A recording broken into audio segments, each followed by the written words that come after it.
What is the deal, everybody? What is the deal? What is the damn deal? Your boy Wasted was having some technical difficulties. But guess what? We are ready to roll. I'm sorry, everybody. 5 minutes late, had some technical difficulties, but we are back. We are ready. We have Wake Up with Wasted today. Everybody on the West Coast, tap in here. Tell a friend to tell a friend.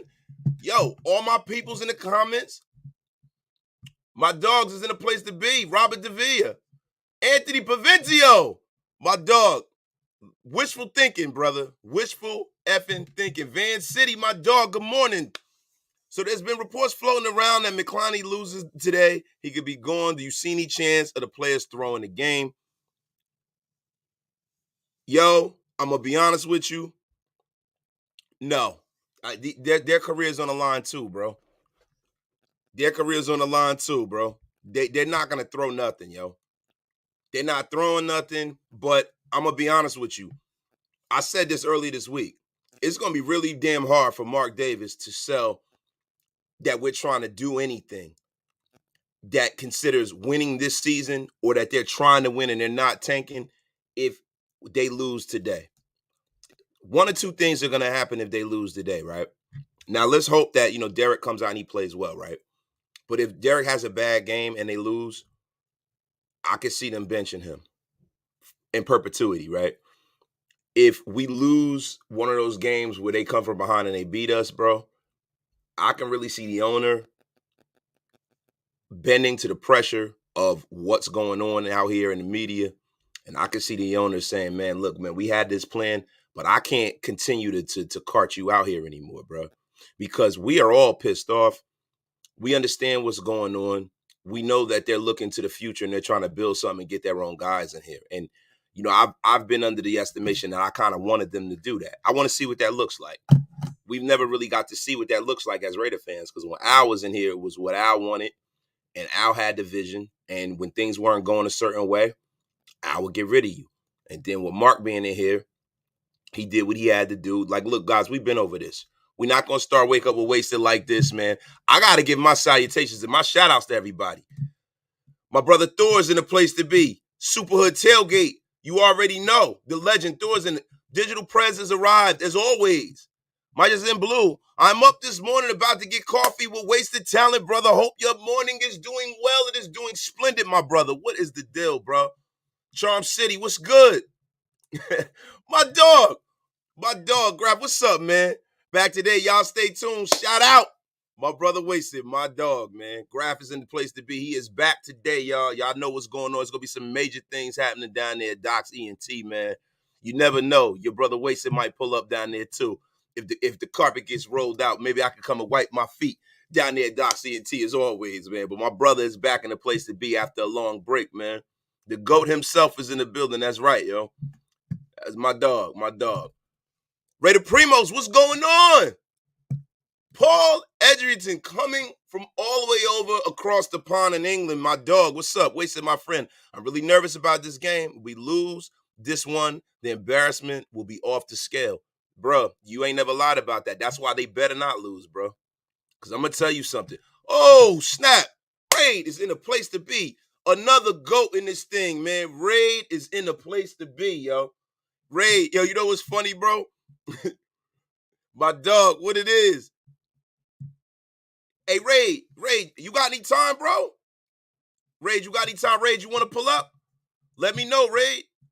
Pull on up, my dog. Raid, pull on up, bro. Raid, if you want to pull up, my brother. I will send you the link right now, dog. Mr. Old School Football. Yo, we got over 77 in the room. Get wasted with your brother. Wasted. Bless Sunday morning, Wasted. Will the football gods bless us with a win? Now, Mr. Old School, I'm going to be honest with you, man. For the rest of the season, at this point, at this point, bro, if they don't go on a major winning streak, bro, it's looking like we got to look to next season. So no matter what happens for the rest of the season, man, really, to be honest with you, bro, I really just want us to beat the Chiefs, and I want us to beat the 49ers, and we got to win today. You cannot have a coach that's an NFL coach lose to a guy who's only coached in high school. I don't care if Jeff Saturday only played played in the league and he was a really good player. He's been around greatness. He had that hellfire and brimstone speech and it was great. But I'm gonna be honest with you, bro. With a third string quarterback, bro, if they lose, this will be the biggest embarrassment in history, bro. They will do 30 for 30s about this loss if the Raiders lose to this fucking team. That's how improbable this will be. So I'm going to tell you something right now. And I know they got a lot of talent over there, right? But it's almost like the Colts are trying to tank too, bro. It feels that way to me. Like, I don't understand why you would even have Jeff Saturday have to come and coach this goddamn team. Thank you, my sweetheart. Thank you. I appreciate you. Now, see, look, bro, I have the best wife in the world, bro. My wife made me we bought a new Keurig. She made me a hot latte, a Starbucks level latte for Wake Up and Wasted. It has foam and everything in this shit. Beautiful, baby. Thank you. I love you so much. I really, really appreciate that, man. Thank you so much, man. Look at this. Will you look at this?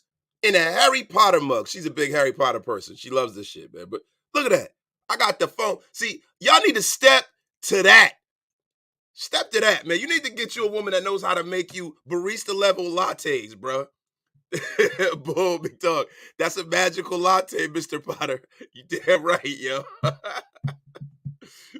Yeah, but getting back to it, man. This latte messed my head up, man. Let me tell you something. Hold on. Oh my god. Oh my god. It's beautiful right now. Delicious. But yeah, we got over 100 in the room. Get wasted with your brother wasted. But like I told y'all, man. Out the house. Hey, yes, Johnny Fuckpucker, a latte. That's right, brother. Listen, I am secure enough of my manhood to have a hot latte, mother effer. Damn right. So that wasted don't need more coffee in his coffee. Y'all already know. Yo, look, y'all already know what it is. Y'all already know what it is. Listen, man, I have gotten bougie in my older age. I might hold my pinky up and wear an ascot while drinking this latte. You damn right. Mm. Yo, so Stu said he can't stand. Stu said he can't stand on Jeff Saturday. I ain't even see that, but I got to go back and watch, yo. Yeah, nah, look. Yeah, I'm about to see what's up, but you'll know, like my man Noah said, agree, wasted. I'm pretty much done with this season. I just want to see progress and improvements throughout the season. Now, I got to ask y'all a question, right? Everybody that's in here. At this point, if we're all going to subscribe to the fact that we're not making the playoffs, right? Going forward, what do you guys want to see? Like, do you guys want McDaniels gone just because? Or would you like to see him have a chance to implement, you know, his system and implement, get the kind of players that come on him? Because look, I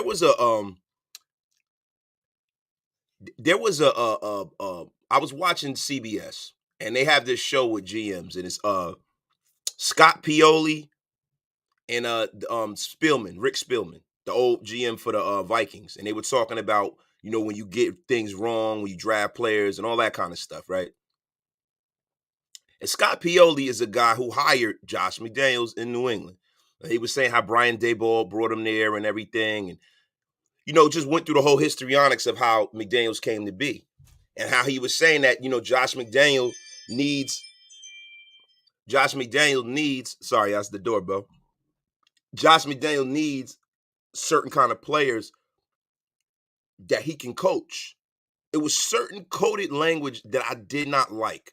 Now, I think Josh McDaniel can call some offense. I think that he knows the game of football. The thing is, and shout out to my brother Kenny. Kenny said something in my comments, man, because I always read the comments, right? There are men who are very knowledgeable about the game of football.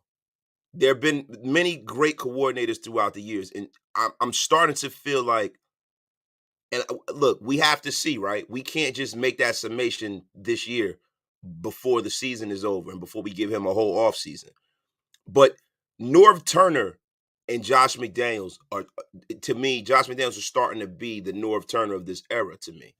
Norv Turner was supposedly the offensive genius of the previous, in the 90s with the Dallas Cowboys. And he was Jimmy Johnson's offensive coordinator. And I'm going to be honest with you, bro. He doesn't seem like a leader of men. And it seems like he has to have a certain kind of archetype to play under him and be successful under him. And I feel like if that's the case, man, then it's going to be hard for him to be successful. Now, another piece of me feels like this. What happened when Bill Belichick took over the Browns? Because there was a lot of that. When he took over the Browns, he did a lot of house cleaning. He brought his guys in. He did a lot of drafting. He brought his staff in. He did really, really well. And if you look at the staff and the people he brought in Nick Saban. He brought in Scott Pioli. He brought in Ozzie Newsome. I mean, he brought in all of these guys, even though Ozzie Newsome is a lifelong Brown, and that was kind of Art Modell loved Ozzie Newsome. But Art Modell was getting killed for bringing Belichick in. And Belichick turned that thing around. And really, he laid the foundation and the groundwork for what the Ravens were. And he came over here with the Patriots and took over in a similar situation with the Patriots. If you guys remember, Pete Carroll went 8-8 with the Patriots before Belichick got there. So Pete Carroll wasn't some inept coach, guys. You guys got to say Pete Carroll was a great football. He's a Hall of Fame football coach too. You got a Hall of Famer replace a Hall of Famer. Bill Belichick went over there in New England and he did his thing there too. And he had to change and switch things. He had to take the road less travel by benching, Drew Bledsoe after Drew Bledsoe got knocked out by Mo Williams. If all you guys remember that.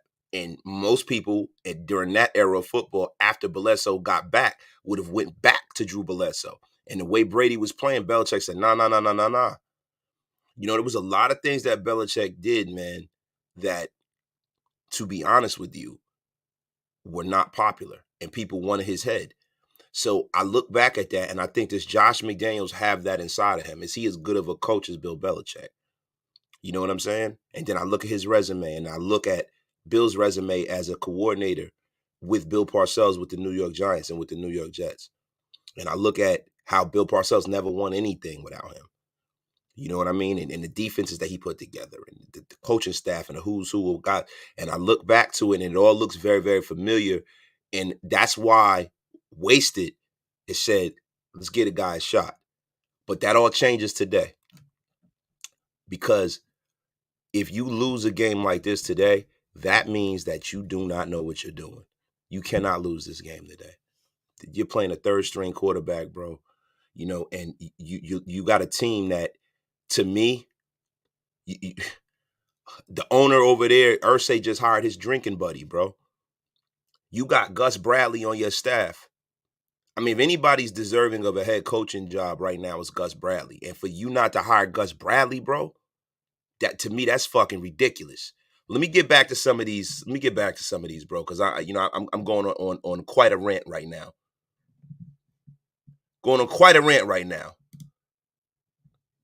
I'm from the town. You need to find a woman that makes big bread and can buy you as many lattes as you want. Yeah, my dog.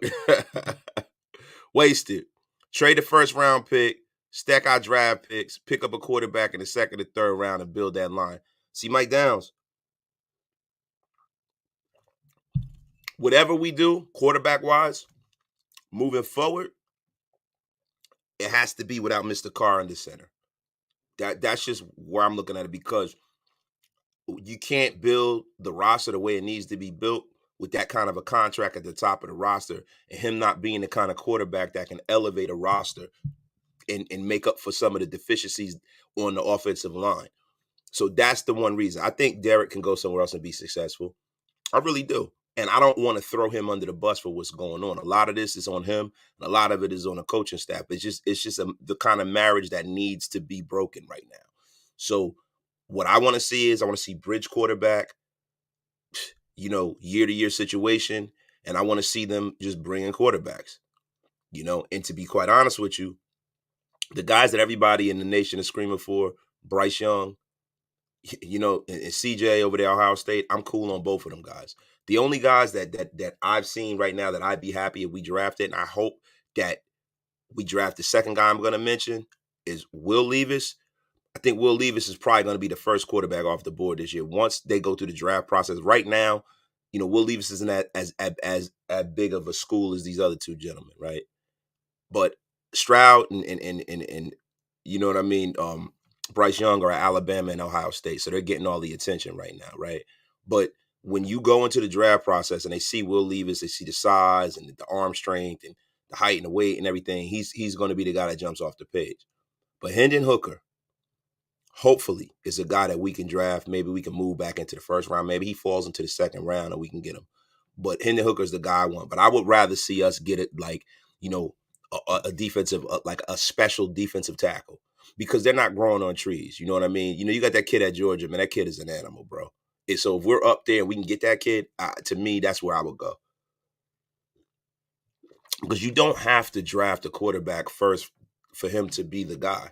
You could draft a quarterback at the back end of the draft. You can draft him at, you know what I mean? Like, a lot of the guys that have been drafted over the last few years that are winning weren't the first guy taken, bro.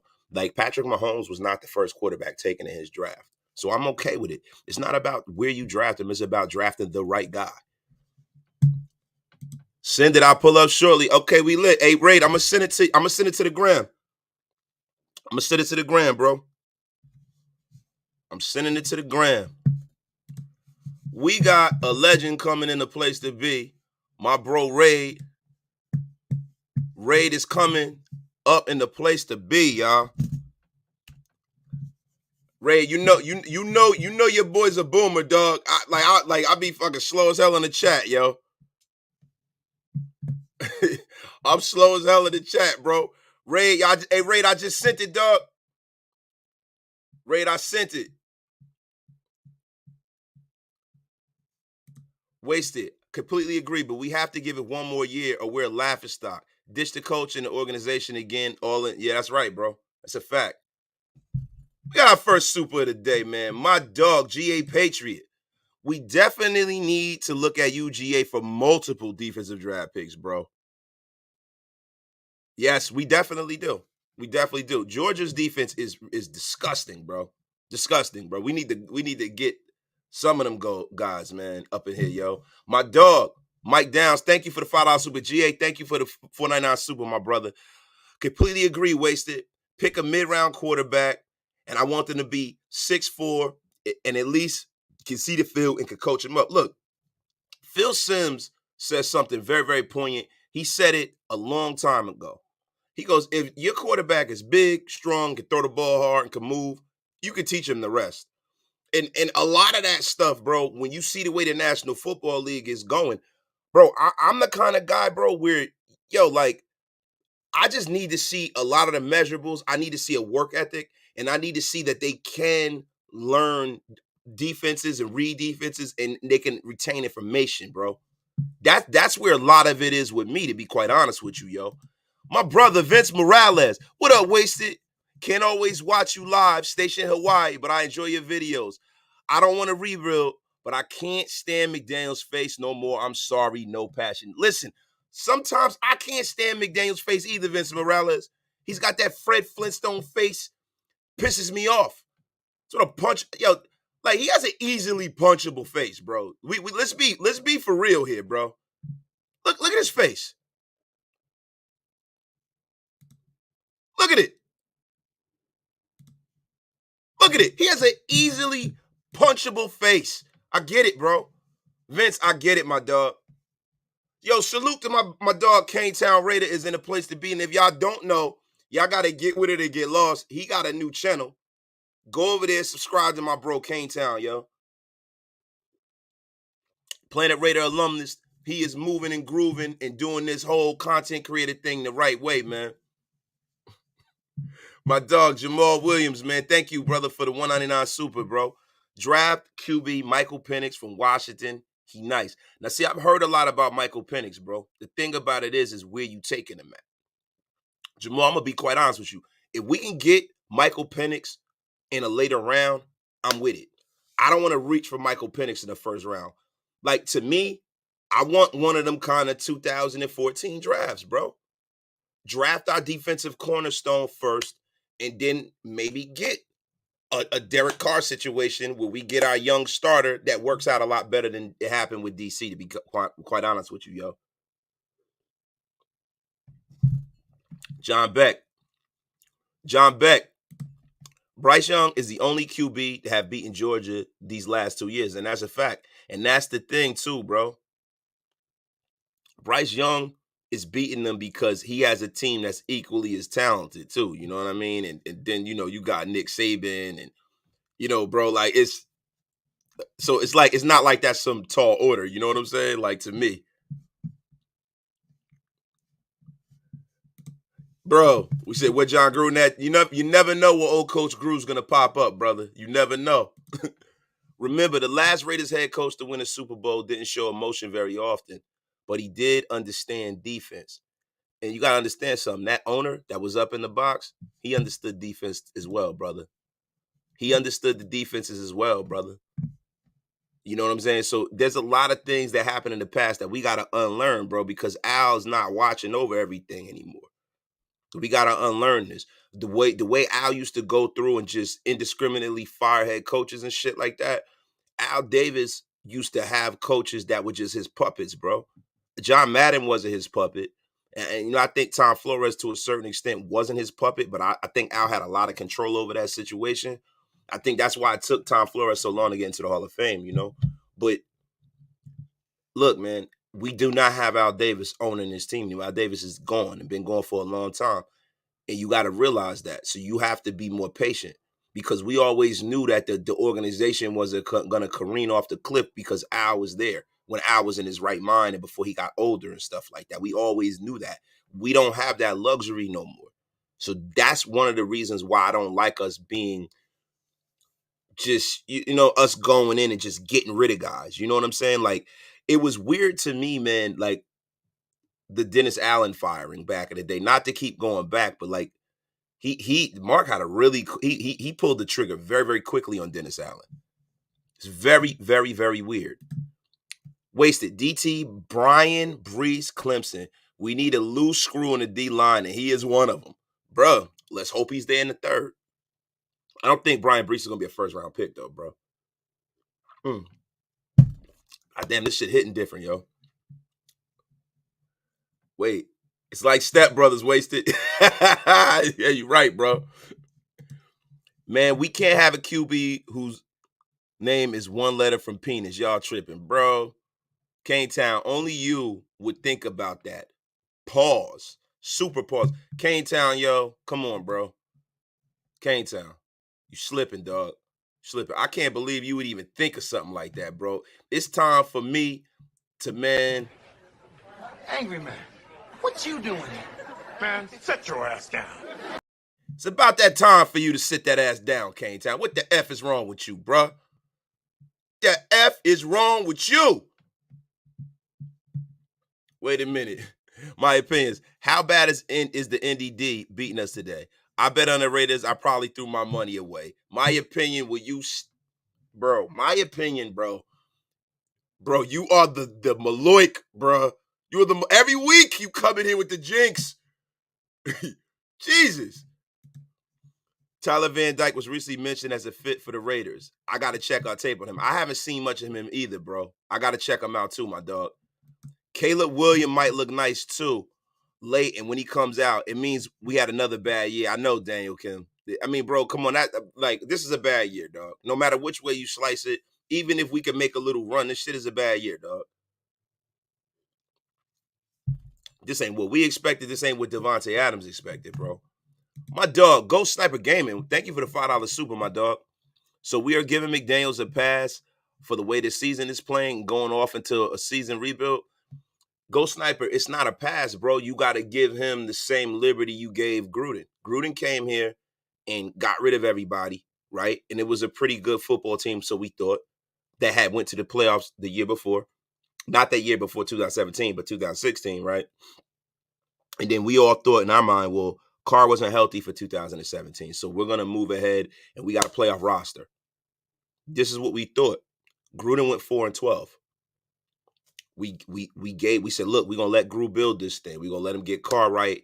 We gave him that contrition. We got to do the same thing with this guy. You can't just come in here, bro, and just be firing coaches and paying coaches and starting all over again, bro. Hiring new GMs, bro. That is, you're never gonna win like that. You're never going to win like that. I'm not saying if they're committing organizational malpractice, you just keep them on, but you got to give them a chance to right the ship too. You know what I'm saying? I'm not saying that I'm 100% behind these guys because I don't know whether they're going to do well. Wasted is not sitting up here telling you that they're going to do well and they're going to right the ship, and I believe in them. What I'm saying is we got to see because we don't know. The only one that knows is the man upstairs, bro. And I really don't think God cares too much about football. I'm being quite honest with you. You know what I'm saying? So we're going to have to see, bro. We are going to have to see. Cane Town. Nah, bro. Every mother F in the world who sees that in the back of our jerseys would think, no. Cane Town, bro. Cane Town. Bro, you speeding right now, dog. Speeding. Yo, Cane Town, for the rest of the show, you will be put in the corner. You were or not. Get in the corner, Cane Town. What the hell's wrong with you? Will Levis has been in a pro-style office the last 2 seasons, has everything you want in a QB, especially leadership. Now, Bourbon County Raider, I always agree with you, not agree with you, but I always take your word when it comes to them Kentucky players, bro.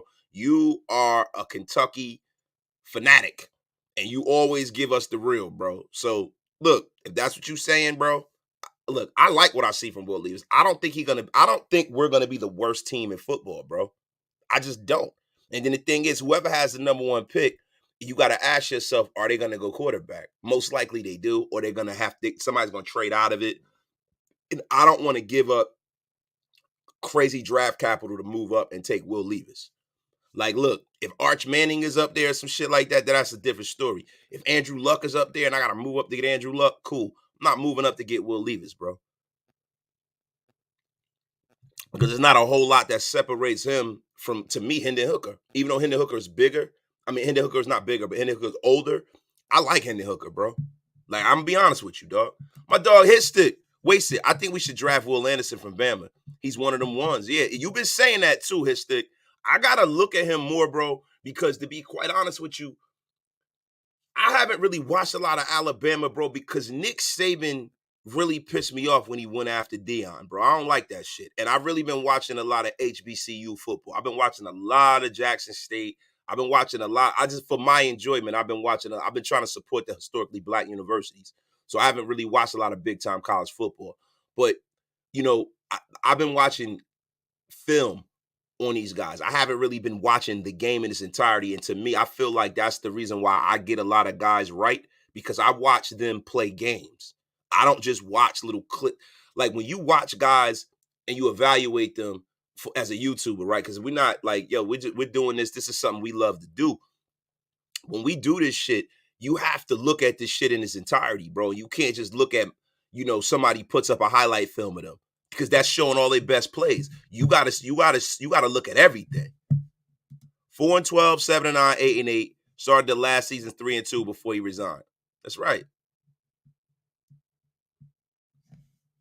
Wait a minute. McDaniels never needed the most talented QB to be successful. Tom Brady wasn't the most athletic. Neither was Mac Jones. SVT, and I feel you, bro. The silence speaks volumes. When the locker room isn't giving McDowell's any explicit vocal support, trusting the process, I got my coaches back, it's not the same thing. But Daniel Kim, you got to understand something. When you got a new regime moving in here, a lot of these guys know that they're not his guys. They know they're not going to be here. Like, this is what happens when you change regimes. These guys are not his guys. He hasn't ingratiated himself to these guys. He hasn't won these guys over. These guys are not his guys, bro. These are Gruden and Biasachi's guys. A lot of these dudes.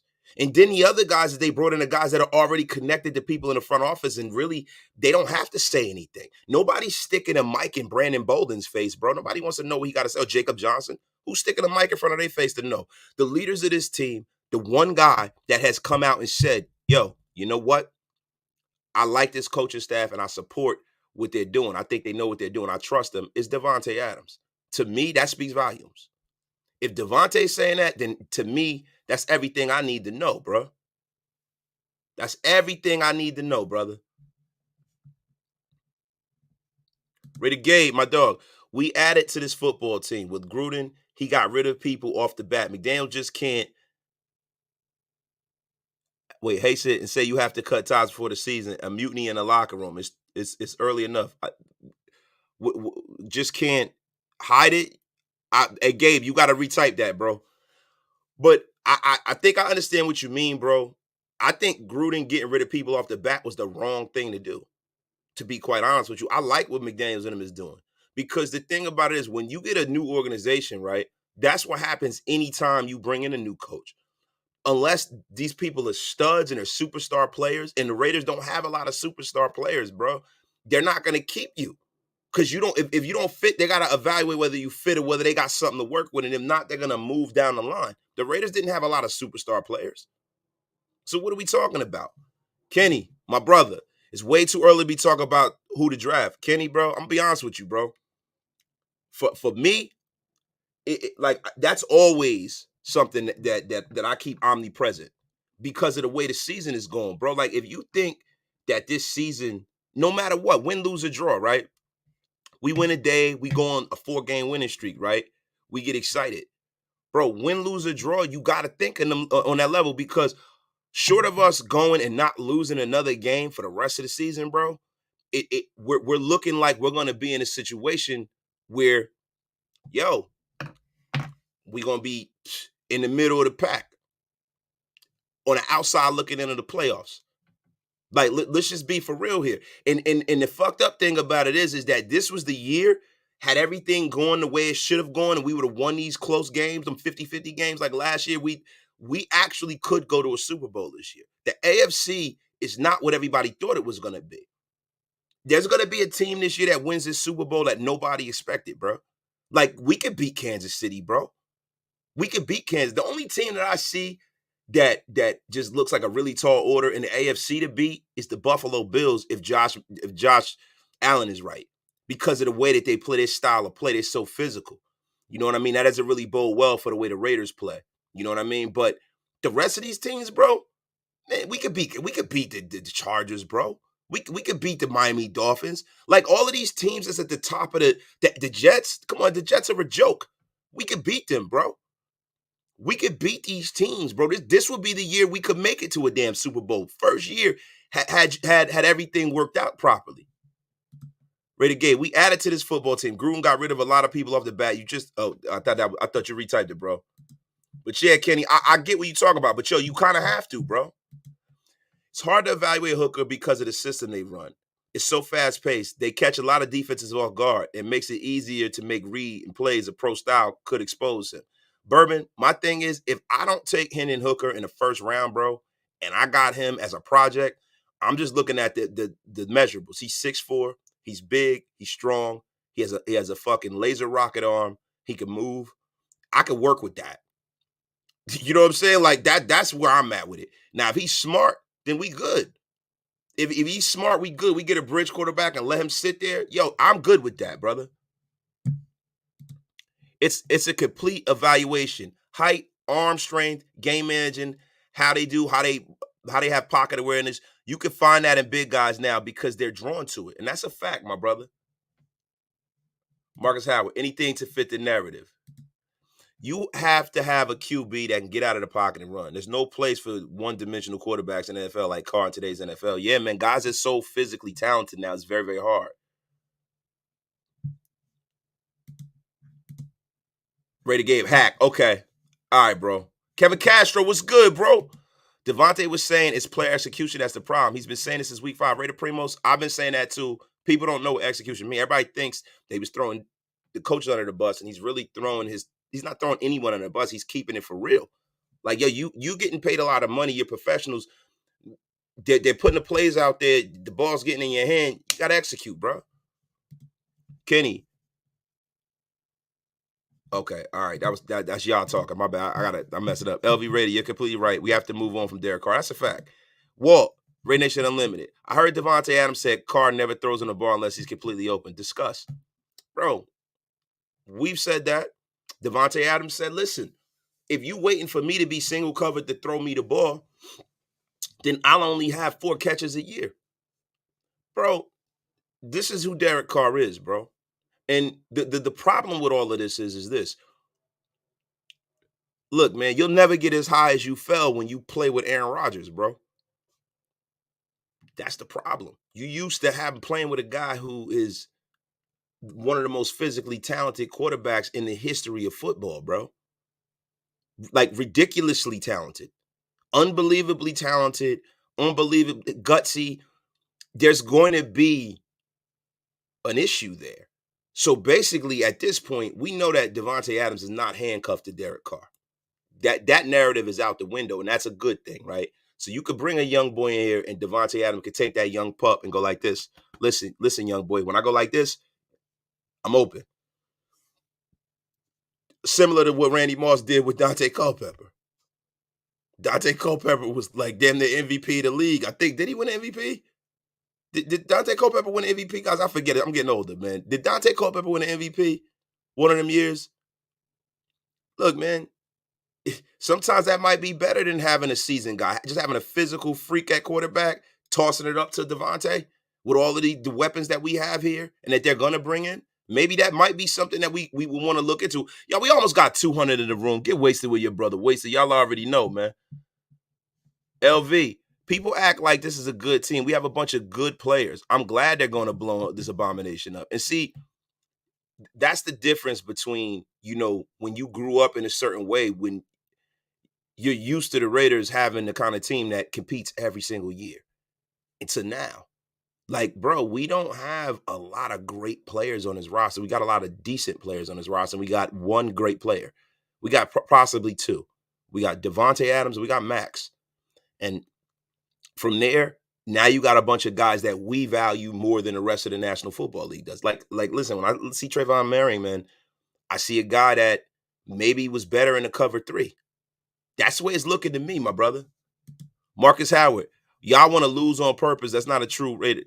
Hey, Marcus Howard, nobody's saying that, my brother. I'm not saying that. I don't ever want to lose. But what I'm saying is you have to be honest. I'm not going to sit up here in this air and lie to y'all and tell y'all that I think that the Raiders are coming out here and they're putting their best foot forward. I'm not going to sit up here and tell you that it's better for the Raiders to finish in the middle of the pack and be in draft hell. I'm not going to tell you that, bro. Like, for me, I'm more of a like, look, if you're going to go out here and you're going to win. If you're going to be in the middle of the pack every year and not make the playoffs, be 7-10, that sucks. And we got to find a way to get out of that. That's what I'm saying to you. So what I'm saying is that if you're going to be 7-10, you can't pay your quarterback $40 million a year to be 7-10 every fucking year. That's what Wasted is saying. And then you got to make sure you better damn well sure do well in the draft. And you better damn well sure make sure that if you talking about this system, you better bring the guys that you need here. I don't want to hear this system shit next year. That's all I'm saying, brother. That is all I'm saying. And y'all listen, man, we got a veritable GOAT in here, bro. One of the great Raider content creators. It's been a long time since this brother has been on here. And not only is he a great Raider content creator, man, he is one of the greats when it comes to merch. Hey, Ray, what's good, man? What's good with it, Wasted? Cool, man. Yo, I ain't seen you in a while, brother. You know what's funny, bro? I was waiting till I got you on to make sure, because I got the gray joint. The gray joint is fire. I've been wearing that junk. My daughter stole a black one. my daughter stole a black one. She's rocking that joint to cheerleading practice with her ponytail out. She stole it from me, bro. She commandeered it, brother. I could appreciate that, though. I could appreciate that. Nah, that's what's up, man. This shit is fire, man. I appreciate you pulling up, brother. Yeah. What do you think, man? I mean, right now where we sit, man, because it's really hard to come on here every day and evaluate what direction we're gonna go. Mm-hmm. Shout out to the chat. First things first, I gotta say shout out to the chat, everybody that's in here, man. Make sure I hit that like button. Appreciate Wasted pulling me up here. It's tough to say. I didn't think we would be sitting at 2-6, man. Let's be honest. I didn't think we'd be sitting at 2-6, going up against the Colts team, talking about we need to get this win. Like this right here should have been like in the bag. Like we shouldn't even be thinking about that. But we're in that position where we're 2-6, talking about if Josh McDaniels should be here another year. Derek Carr, fiasco again. Seemed like this just never goes away. And I just really hope Mark Davis makes the right decision at the end of the day, because that's what it seems like it's going to come down to, whether he wants to keep the coach or the quarterback, because that's what it just seems like it is every single year.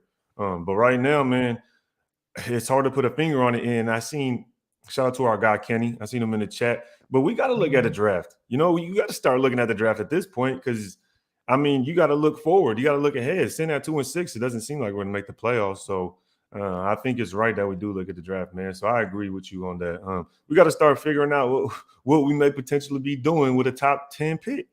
Yeah, man. Yeah, you have to. You got it, to not. It's just being unrealistic. It's us living in a fantasy world, bro. Like this is a 2-6 team, bro.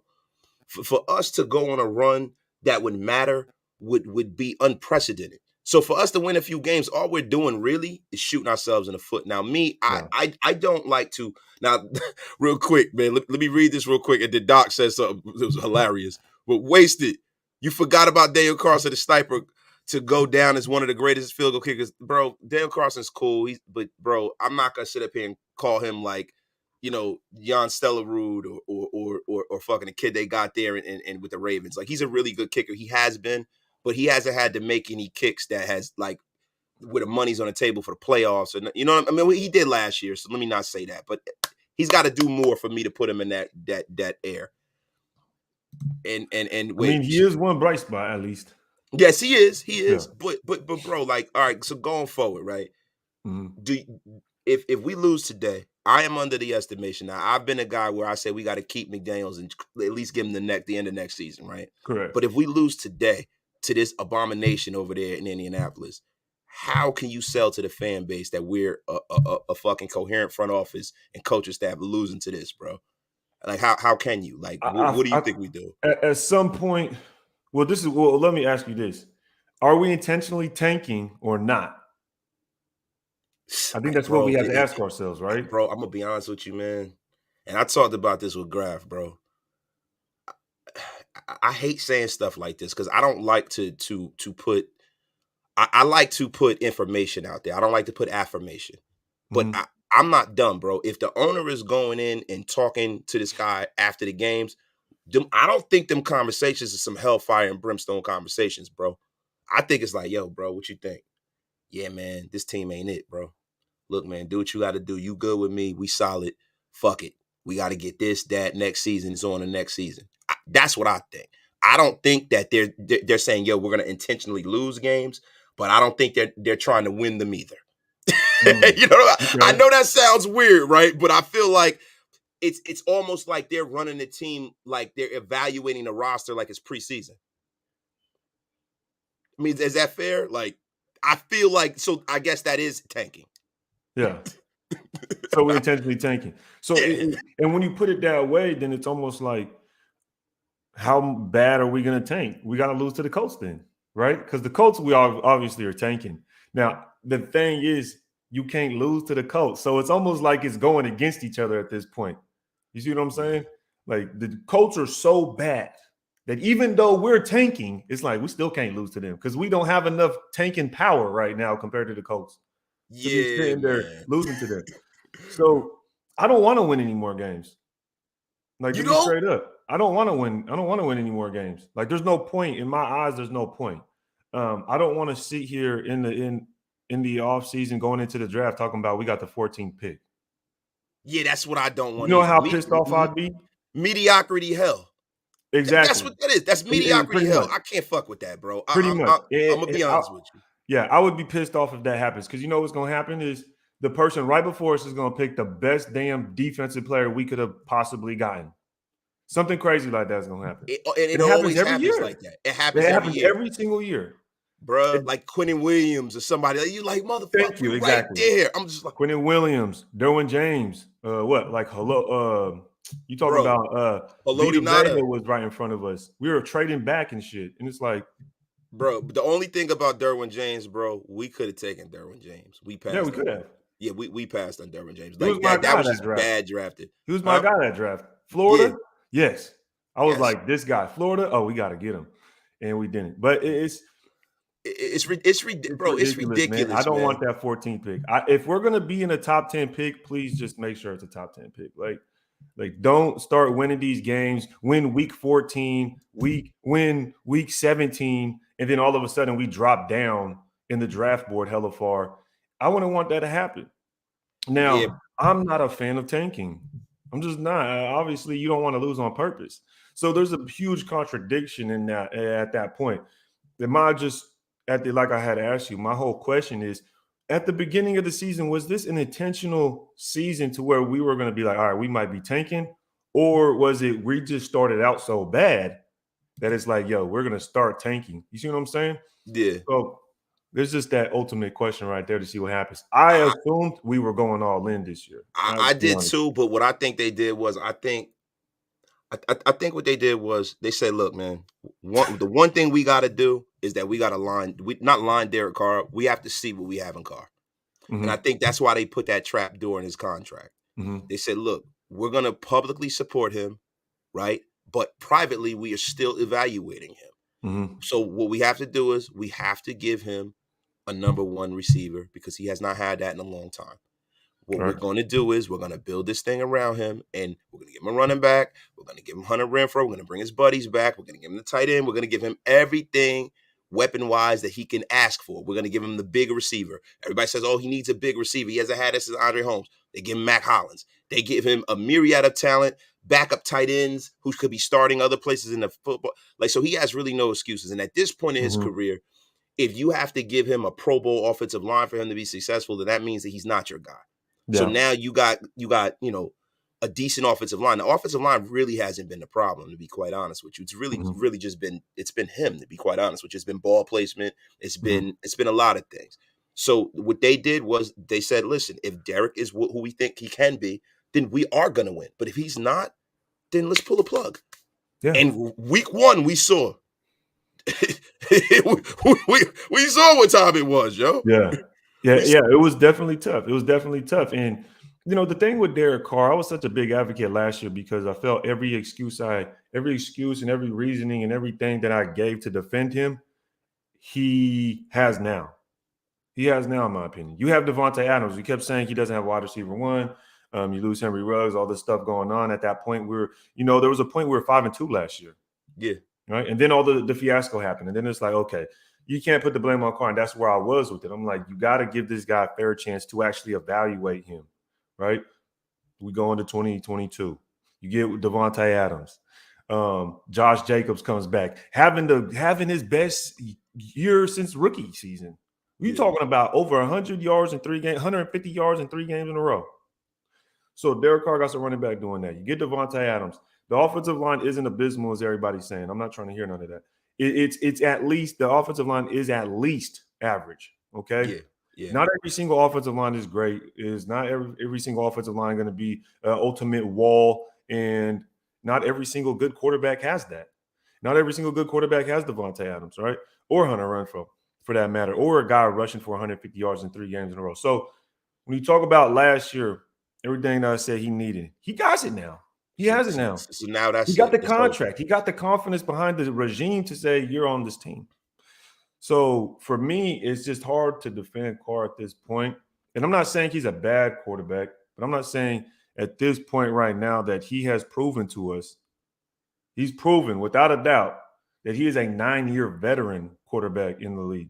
Because it seems like when we get a new coach or when something happens, it's like he kind of resorts back to being a rookie or something. And it's kind of disheartening because you would expect him to take that next step instead of taking a step backwards when you talk about going from last year to this year, especially when you get Adams. Like, there's no excuse. You guys in every offseason, you go to Napa and you guys throw to each other. It's ridiculous, bro. There should be no kind of there should be nothing. It should be done, bro. Like, they played in college. Give me a break, bro. Wait, hold on real quick. Let me read this real quick, bro. My bad, bro. I'm sorry that the GM is not trading up, brother. Doesn't matter where you pick. It matters how you pick and what you're willing to do. And that's a fact. And Graf is crazy, bro. He said, he said, wait a minute. My brother Ray has finally seen the light, guys. Play. Oh, shit. I've been enlightened. Y'all crazy, man. Wait, Luis Gonzalez, y'all tripping. Go watch the tape Don't Lie film versus Jags. O-line is straight trash. Letting defenders go untouched. I'm not a Carr fan, but it's unacceptable. Bro, look, I'll tell you something. This is the thing about this, right? The thing about that game is, and what's embarrassing, and like I said, disheartening is the word to use, is because when you watch that game, it it proves to Derek Carr's inconsistencies. Because when you watch in the first half, you watch the film, he's able to move up in the pocket, boom, hit Devontae Adams on the 1st and 20 first down, right?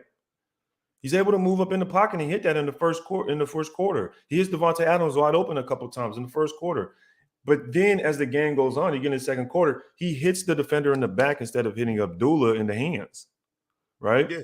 It's like The rest of the game, you watch that film, the entire rest of the game, Carr disappeared.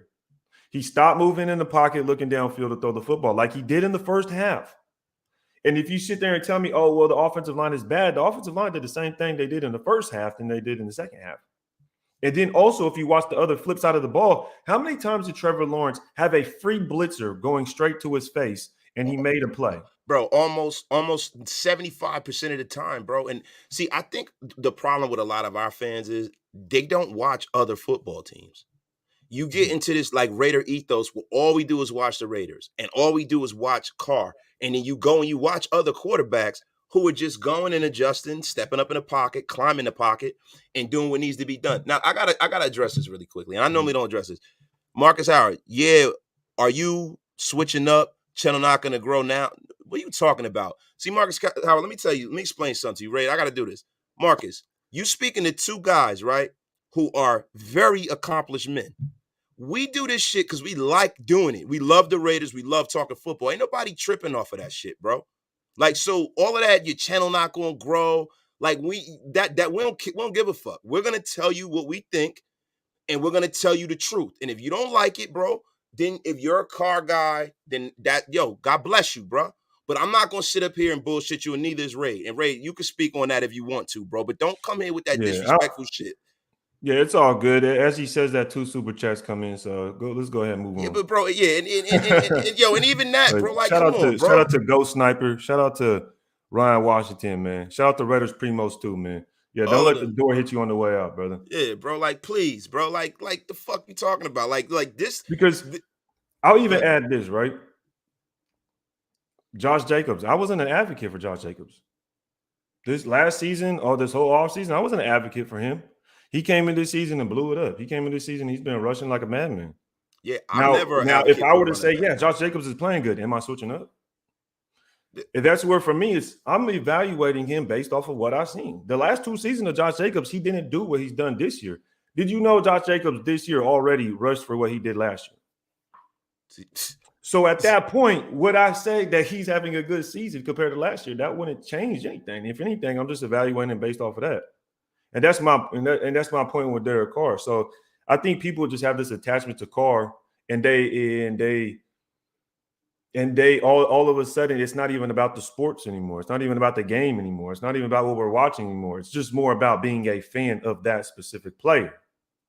And then once you say something, it turns into you're not even a Raiders fan. And it's like, bro, I'm just watching the game. I just want to win football games.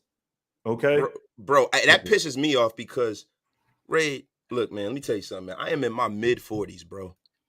I'm in my mid-40s. A lot of the guys that they talking about, bro, I was a Raider fan before Derek Carr was even born, bro. I got nieces and nephews older than Derek Carr, bro. Like, you know what I'm saying? Yeah. Like, what are we talking about, bro? Like, I've been a Raider fan since his brother was born. Before his brother was born, I'm older than his brother. I don't care about that shit, bro. Yeah. I care about the Raiders winning. Are you helping the Raiders win or are you not? And I don't go on these diatribes. We don't really address negativity over here on Raider Nation Unlimited, bro. I like to keep it positive and light. But to be quite honest with you, bro, to me, at this point, people that are arguing for Derek Carr, bro, and when you say something about him and saying you switching up, that's not switching up. That is a value. Football is a week-to-week league. He might come out and throw 7 touchdowns today. We say Derek Carr played great. And then he might throw 3 interceptions next week. We say he played like dog shit. That is what happens in sports, bro. What are you talking about, bro? Let me read this super, bro. Go ahead. Let's get it. Yo, we'll start out another 3 and 4 wins, sadly. Minimal upgrades next season will hopefully lead to us tearing it completely down. will be the gatekeepers of NFL purgatory. Otherwise, thank you. And Go Sniper, thank you for the $10 He said super. we'll short out of 3 to 4 wins. Oh, short. I'm bugging that. He That said man wilding. short. He said short out. Oh, I'm That man tweaking, wilding. bro. I said I just like try to get through it fast to get to the next one so we get back at it, man. My bad. I think we gotta ask about Carr. Why are you playing scared? You have DA to go get the ball. So why are you playing scared? I think, Wasted, you're right about Davis and Josh, but I don't know if I trust Josh. None of us know if we trust Josh, bro. Yeah. We like, bro, the only thing we can do is see it through. We can't just run the guy out the damn door. That, to me, that's just organizational malpractice. Mm-hmm. Waller and Jones' contract set us up for failure. Darren Waller's contract really doesn't. We can get rid of Darren Waller because it doesn't kick on the next year. Chandler Jones's contract is an albatross. We're screwed with that one. Hopefully he plays better, but I doubt it. Carr fans, what was the record before Carr? 2003 to 2013, 53 and 123. Carr's record, 59 and 76. Whereas with Carr and without Carr, it's time for a change. That leg break messed him up. You can't get any more honest than that. So my brother Ray, what were you about to say, my brother? I'm sorry, man. Man, I think I was gonna just start talking about the defense, but just to finish up, just with the Carr thing, man. You know, it's not about him being a terrible quarterback, and I think that's what people think you're saying, like, oh, he's terrible. I think it's just at this point, it's just almost one of them relationships. You know, it's time to move on. Like, you got to move on at some point. You got to bring in a new energy. You got to bring in a new face. You just have to bring in something that's going to uplift or change the environment in that aspect as well when you talk about the quarterback position. So, you know, Derek Carr, he's not a bad guy, bad quarterback, in my opinion, but he's just not what we need right now. Yeah, that's a fact, yo. So with the defense, right, and Grab, that's exactly right, bro. You know it's bad when we got to go all the way back to 2016 to talk back to the glory days of our QB. Grab, Grab, I'm going to start calling you Barry Harwich. You're patting yourself on the back right now. We know, bro. Yo, listen, I've been a guy, I was a Kardashian. Graf was doing this shit way before me. Y'all were all arguing about this before I came on the scene. But I've always been a guy who's been critical of Derek Carr. Ray, we gotten into it over Derek Carr. We all have, bro. He's the most polarizing thing in Raider Nation, bro. Yes. And just I think when it comes to Derek, I think there's an age thing too. Because a lot of the older Raider fans, we don't want to hear that shit. Yeah. Like us, we don't want to hear that, bro. Because like we saw Rich Gannon, we saw the Raiders go to the Super Bowl with Jay Schrader as our starting quarterback, bro. Mm-hmm. Like, so like for us, we like, yo, man, fuck, like, no, it's long enough. It's long enough, dude. Like, it's cool. Like, yo, to me, when Gruden came here, the mistake he made was not supporting Khalil Mack and keeping Derek. That was the mistake. Yes. Right when he did that, I think I've never been madder about anything in the history of sports because I knew that we were headed for dark times when he did that. And the way he went about getting rid of Khalil Mack. And me knowing that he fucking John Gruden is a good football coach. He at a time he was a great football coach. But John Gruden needs a set of checks and balances, man. He can't be the de facto ruler and lord of any organization because he's too emotional. He doesn't listen to the people around him, bro. And what he did was he brought Mike Mayock in to take him and throw him in front of the fucking bus. That was the only reason why Mike, like if you could look at the fastball, right? Like you could pick up on baseball, you could pick up on somebody's pitches, right? Look at the players that the Raiders have drafted in the John Gruden tenure that are actually good, right? They're all mid to late round picks. And that goes to show you that those were the time. And I wasn't in the room. I've gotten into arguments with people where they say, how do you know you weren't there? That goes to show me that Gruden was concerned about probably the first 2 to 3 rounds. And the rest of the draft, he just said, you take care of this. Because you can see he hasn't hit on a first round pick yet, man, except Josh Jacobs. And still, even then, you're taking a running back in the first round. So it's like it's almost like you got to hit. You know what I mean? Yeah, man. It's crazy, man. It's crazy, bro. And I didn't like the fact that we took a running back in the first round, although that it was later in the first. But you're right. John Gruden didn't know how to draft. But also, the thing he did different, I seen somebody say earlier, is Gruden got rid of everybody. So we knew we were going to be trash. So if we were to have a season like this, that first year with Gruden, we knew we would probably be 2-6 because he traded everybody away. But going into this season, re-signing everybody, bringing in more power, superstar power, we didn't expect to be 2-6. Yeah. You know what I mean? So Yeah. if we would have been with Gruden, he re-signs Mack, he brings back Cooper, he trades for DeForest Buckner, sends a first round and brings him over to add with Mack. We'd expect us to go on a run. We'd expect us to be what I expected us to be this year. But it's just not happening. And it just seems like regardless if we power up or if we trade everybody away, it's the same result. And bro, you know the crazy thing is, we looked at this offense like, okay, we know our defense is going to be terrible. Yes. We can look at it in real time. Anybody that knows football knows that you don't have any. You can have the two edge rushers. You can have somebody to help Max and all of this, and then Hobbs can take a step forward. And Merring, even if he takes a step forward, you're still going to have an issue in the defense because football is won and lost in the middle of the trenches. We have nothing there. So we knew that going forward, right? Mm-hmm. We expected this team to be offensive juggernaut to carry this football team. That's what we thought was going to happen, and that never happened, yo. And when that never happened, bro, I was like, okay. You know what I mean? Like you already know it's academic at this point. Real quick. King K. Julian, 23. Wasted and Rage, salute to you guys. Halo Raider is my dad. Shout out to Neff. Halo Raider's my brother. He's always talking about you guys. Andy, Hammer, Docs. I sub to all of you guys. Just win, baby. I appreciate that. Their father is the salt of the earth. That's my brother. That is my dog, man. He actually made me all of this stuff. That's my dog, dope. Man. Shout out to you, man. God bless. Yeah, but nah, Ray. So basically, man. But it's like you said. We expected this offense to be the juggernaut. We expected this offense to go out there and carry this team, to be the backbone. And this is why I put so much emphasis on blaming. I don't want to say blaming. Let me not say that. But I want to put so much emphasis on expecting more from the offense. And people will say, well, we suck because of the defense. We're not good because of the defense.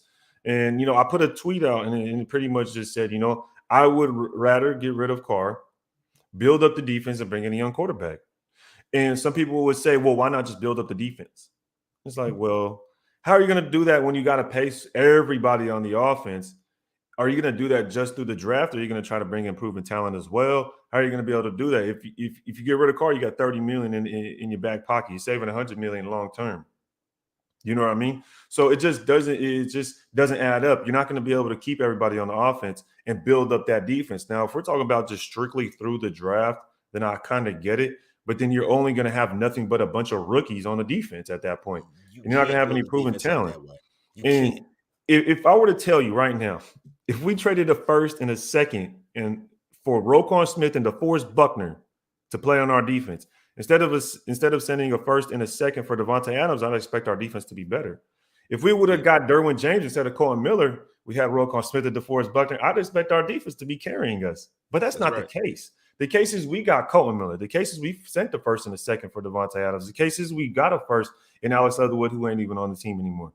So a lot has been invested on this offense in most recent time to where it should be successful. And you have a core player on that side of the ball in Derek Carr. He is a core nucleus of an entire football team as a quarterback, but specifically the offense. So we haven't had that on defense. We've never gotten that on defense. We don't have a Ray Lewis in the middle of the defense. We don't have Ed Reed, back there playing safety to lead this defense. I know we have Max Crosby, but he hasn't been – let's put it this way. Khalil Mack used to close games for us because he was an elite edge defender. He made all-pro at two different damn positions. Like nobody else has done. Nobody else does that. Outside linebacker and defensive end. Max Crosby is a great edge defender, but he's not on the Khalil Mack's level, or at least what we've seen from Khalil Mack when he was a Raider. So when you talk about that, we don't have the same thing on defense as offense. So you have to look at the offense and say, where is my help? It's like you're getting jumped and you bring your big homeboy and he ain't doing a damn thing. Yeah, he's sitting there with his arms crossed. It's like, yo, so when everybody keeps trying to throw that thing on the defense, you don't throw that on the defense. They the little brother of this team. And to be quite honest with you, bro, the only way you can build this thing going forward, when people get mad at us about, and this all goes back to everything. When you look at teams in recent memory who have built a complete program, they have had a quarterback on a rookie deal. Mm-hmm. Period. Yeah. You cannot have a guy making that kind of money at the top end of your organization that doesn't elevate the rest of the team. So if you have a guy that needs to be carried, that's making premium money, he's going to be the 11th highest paid player in the whole league. Yeah. He should be elevating the team instead of you telling me what he don't have. Yeah. I don't want to hear it. And that's the reason why we need to move on. So what needs to happen is we need to build the team up. We need to do like other teams have done. The Kansas City Chiefs, I always use this example. They knew Alex Smith was getting them to the playoffs. Alex Smith was doing more for the Chiefs than Derek Carr's ever done for us. And that still wasn't good enough. They say, yo, we got to move on from this guy. Yep. When what's my man? God damn it, man. Fuck, oh my God. I'm getting old, Raid. The backup, Eagles. The Eagles, but not Bills. even the Eagles. But okay, Jalen Hurt, right? But that's not the Buffalo Bills. When they had, what the hell is the boy that got that with the Chargers fucked up? Tyrod Taylor? Tyrod Taylor. They had Tyrod Taylor there. Tyrod Taylor was playing well for the Bills. They knew that they still had to get a quarterback, and they drafted Josh Allen. And they built that team up around Josh Allen, and look what you have right now. Yeah. They went out there, they made that big, they built that defense up. They got that running, get the line, everything. Then they went out there, they made that big swing. They said, well, we got to give him somebody to throw to. They went out there and they got that boy. And now look what you have. You have a juggernaut there. Yep. And now when it's time to pay him, you can. So it's like, bro, look, we need to go in a direction where we build a football team correctly so we can have sustained excellence, bro. Yeah. I mean, think about, it's rare that you get two great quarterbacks back to back, but you, just like you said, to add to that, the Green Bay Packers had Brett Favre and they still got Aaron Rodgers. Yes. And I think Aaron Rodgers sat on the bench for 3 years. 3 years, bro. 3-4 years. So, you think about the Packers, they went and got Jordan Love still. So you didn't, I don't know, man. There's just a lot of examples. And this is why I just expected a lot more. I just expected a lot more, man. You talk about Matthew Stafford went to the Rams his first year. It wasn't like he was trying to pick up the playbook. He was just out there slinging that thing. Yeah, and not for nothing. When people compare Derek Carr and Matthew Stafford, they like to put them numbers up on the screen, and they like to say that their numbers are identical. They're not. One, they're not identical. And two, Matthew Stafford, just from the beginning to the end, is a better player, dude. Like, the dude has a stronger arm. He was a number 1 pick. He played at the University of Georgia, not Fresno State. He just all the way around. He was like a fucking 5-star recruit. His whole life, he has been a better player, bro. It's not, this shit don't happen in a vacuum. No disrespect to DC, but DC wasn't no 5-star recruit, bro. No. Like, you know what I'm saying? He wasn't like, it is what it is. Like, dude was the number 1 pick in the whole draft. It's not a fucking accident. Like, and then even without Calvin Johnson, he was thrown for 4,000 yards, 5,000 yards without Calvin Johnson. With Marvin Jones and fucking the kid that's Kenny Golladay and all of that shit. Yeah. He was throwing the ball all around the field with a terrible Detroit team, getting his head kicked in by Green Bay and the Minnesota Vikings every year. So, like, with no line, coming out there with his shoulders separated, playing hurt.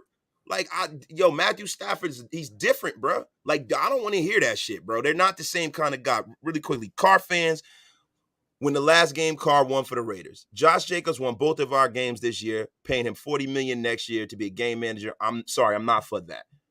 Yo, that's a fact, Jamal. Yeah. Real quick, man. Dinah, Adams is right. Carr needs to get him the ball. That's what we paid him for. Thank you, Dinah. I appreciate the super too, brother. Yeah. And my dog, Raider Primos. Y'all want to talk about defensive ranks during Carr's 9 years? How about this? Give me the offensive rank during Carr's tenure, specifically points per game. Points, wins, not yards. I don't care about Carr's 4K yards. Wins. And that's a fact, bro. That all of them little garbage time stat shit is bullshit to me. I don't care, bro. You need a QB who can help the rookie with the system. Brady and Jimmy know it. Yeah. What do you think about Tom Terrific coming here next year, bro? One more time? Yeah, I was like, what do you think about Tom Terrific coming here next year, bro? I've been seeing the conspiracies and how it all lined up, and I'm like, dang, it does sound crazy. But at the same time, man, I really was hoping we just get like a young, fresh, just new energy. I wouldn't want to ride the coattail of Tom Brady. I feel like I don't know, man. It doesn't sound like it'd be a terrible idea, but I just feel like if we're gonna move on from Carr, I just want a fresh, young, new dude coming in here and just stack that defense up. That's pretty much how I see it. I just want the defense to be great again. That's all I want. Yeah, I want the defense to be great again, bro. Like we're we're so mouth offensive football. biased. This team has been offensively biased for the last almost since Gruden, pretty much, kind of. And it's just frustrating. You talk about every time there's a player available and a big time player is available, we're not going to get him unless it's a wide receiver. You talk about last regime, they went and got Antonio Brown. You talk about this regime, they get Devontae Adams. Why didn't we get DeForest Buckner? Why didn't we get Jalen Ramsey? Why didn't we get Roquan Smith? Why don't we ever get any of the good defensive players? Jalen Ramsey wanted to come here. Yes. That was his number one place he wanted to come was here, bro. Yep. And see, like, bro, when we talk about the history of the Raiders, the vertical passing game, all that, when you really look at this team and you look at all of the people that's in the Hall of Fame, most of them are defensive players. There was a lot, like the defense in the 70s is really, look, we had a lot of great, it was just a great fucking team. Let me not even say that. But dude, like man, like when you just look at the greats of this team, the Howie Longs, man, and let's start from Charles to Howie, to Tatum, to Greg Townsend, to Tatum, to Lester Hayes. I mean, all of these guys, Otis Seastrunk, freaking, Hendricks, all of these guys, like this team was a smash mouth football. They will hit you in the mouth first. That was what this team was about, bro. And I think we need to get back to be the intimidating Raiders who punch you in the mouth. Docs just has a question. Raiders roundtable tonight, who's down? Bro, you know I'm always down to rock out with the brothers, man. I'm always down. You let me know, I'm there, brother. Yeah, just go ahead and blast it. Blast it, brother. We there, brother. Yeah, shout out to Walt. He says Walt has said no way Jalen Ramsey is worth 2 first-round draft picks. I agree with that.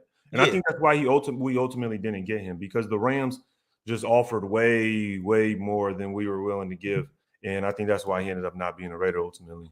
Yeah, I mean, and to be honest, it was a smart decision. I wouldn't want to get up 2 first plus give him a contract. That's too much for me. Yeah. I'm never, like, for me, if I'm giving you premium draft compensation, I don't want to have to pay for your contract too. That's a non-starter for me. That was a good decision for the Raiders not to. Yeah. We're just saying theoretically, how come we never moved the needle in that way? We go out and we go get Antonio Clown. We don't go out and go get a guy like Buckner. Like, I don't think we would have had to really shake the tree that much to get DeForest Buckner. We might have had to get that was a no-brain. That would have been a no-brain trade. A first round for DeForest Buckner all day. Day. And now you got a guy in perpetuity that will anchor the middle of your defense for the next 6 or 7 years, bro. We're talking about he got traded around the time Matt got traded, I believe. And we could have had them both. Jeff Schilling, Tom Brady, QB, 2 years. Draft the future. Brady at 45 is better than Carr, peaking in his 30s. Weapons are locked up and focus on the defense in the draft. See, look, that is if Tom Brady doesn't lose to the man who is undefeated. His name is Father Time. Father Time is always undefeated.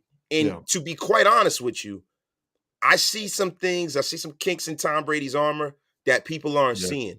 And I see Tom Brady playing very, very poorly coming very, very soon. He is a human being, dude. I don't see Tom Brady playing well at 46 years old. Yeah, I don't want. That's another thing. I don't want to divorce Tom Brady. A divorce Tom Brady? Yeah, you don't want Tom Brady with hookers and cocaine in Las Vegas. I don't want disgruntled divorce Tom Brady in Vegas, man. I don't know what type of time you're gonna be on. Yeah, but you know what? I think Tom Brady is so focused. He loves the game so much. That's part of the reason why he is divorced. That's part of the reason why his kids aren't small. His kids are like, damn near grown. So, and he hasn't really been the kind of, it's not like he's, no disrespect to Tom Brady, but it's not like he's the kind of dad that you and I are, where we see our kids every day and we're involved. We're taking our kids to practice and play, what I'm saying? All that kind of shit. Tom Brady has been kind of the guy like, oh, y'all good? I got to go to the trainer. Me and Alex Aretha got to go, got to get that blood spinning technique done in Switzerland so I can play for another couple of years. You know what I'm saying? You got to go down to Florida and get that training in. Yeah. I see y'all. You know what I mean? So I don't necessarily know if Tom Brady is cut that way. I don't know Tom Brady personally. I don't want to put that out there, but I think Tom Brady is going to be fine being single. I think he'll be the same guy he always been. He's a machine. I think that time and the National Football League is going to have to knock him out of the league. Are they going to allow him to get hit, though? That's another thing. Because anytime you blow a kiss at Tom Brady, they throw a flag at him. Yeah. It's going to be, we get a lot of things our favor. I don't know. I don't know. If he comes here, I think that goes out the window. What would supersede, being a Raider or being Tom Brady? It's like, I think being a Raider would be super. I think football gods would be in conflict at that point.